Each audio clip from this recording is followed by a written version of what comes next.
Today we're presented with the parable of the rich fool. It's a short little parable where this landowner brings forth a huge bounty in his crops, much more than he can even store up. And so the storage barns that he houses his crops throughout the year, he says to himself, I'm going to rip those down and build up bigger ones so that I can store these crops and have an easy life for many years to come.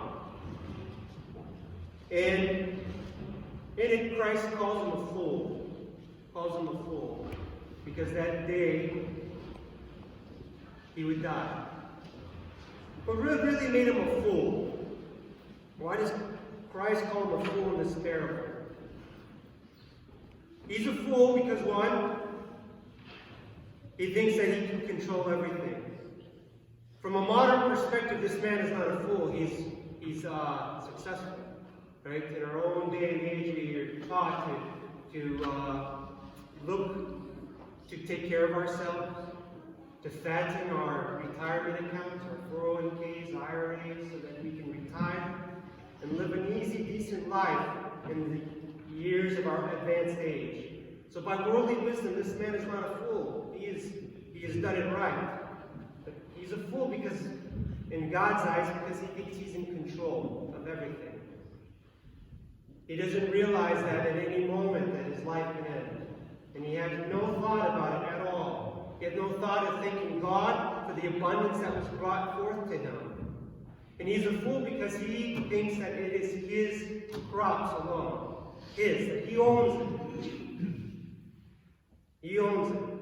St. Nikolai of Zicha, he writes that in fact this man is a fool because he's a thief. He's a thief. He's a thief. Strange. He says he's a thief because God brought forth the sun and the rains. He brought forth the weather to make this crop so bountiful for this man. And that for him to take all of this crops and store it for himself, that he's stealing it from God. He's stealing it from God. This Friday, we celebrated the entrance of the Mother of God into the temple when she was 3 years old. And Father German reminded us by tradition that her parents, Joachim and Anna, they were very pious people. That all the income that they gave, that they earned, they would give a third of it to the temple, for the temple to operate. They would give a third of it to charity, to those in poor and needy. And they would take a third and they would just live off of the last third. This was their piety and their charity that they had within them. And so these people were wise. We were to contrast this rich man and these poor Joachim and Anna, who were very humble people and lived modestly. We would say in the worldly wisdom that one was much more successful than the other. When in fact Joachim and Anna gave it all away. Even to the point that they gave their daughter in the service of God at 3 years old. So brothers and sisters, we're supposed to take this parable and realize that we need to set priorities in our life. To know that every gift that we're given in this world is not ours, but God's. And that He's entrusting us with it to do good with it. To do good with it. Much like the examples of Joachim and Anna. That where they were blessed, they blessed back with it. And this is what makes this man a fool, because he does not think of anyone but himself. He's prideful and he has a huge ego and thinks of only himself. And he's ultimately a fool because he forgets that his life is perishable. And that if you think that you can plan for the future without God in the equation, you're the biggest fool of all. Our lives are short and fleeting.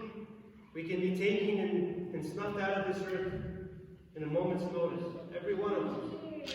And so, brothers and sisters, I implore you and entreat you to take every moment of every day and give thanks to God. Remember Him. Remember that death is always around the corner, and it will keep us humble. It will keep us charitable, so that when we are in possession of bountiful things, because we know that our life could end, and that it'll just be whose? What we're going to do with it. When we know this, we'll be able to do the right thing, because we know that death is upon us in a moment's notice. None of us, from young to old, none of us know when the day that we're going to die comes. And so let us, brothers and sisters, be wise, like Joachim and Anna. Live a life of piety and charity and in service to God in all things. And when we do repose, we won't be called a fool in the eyes of our Lord. In the name of God, Father, Son, and Holy Spirit, amen.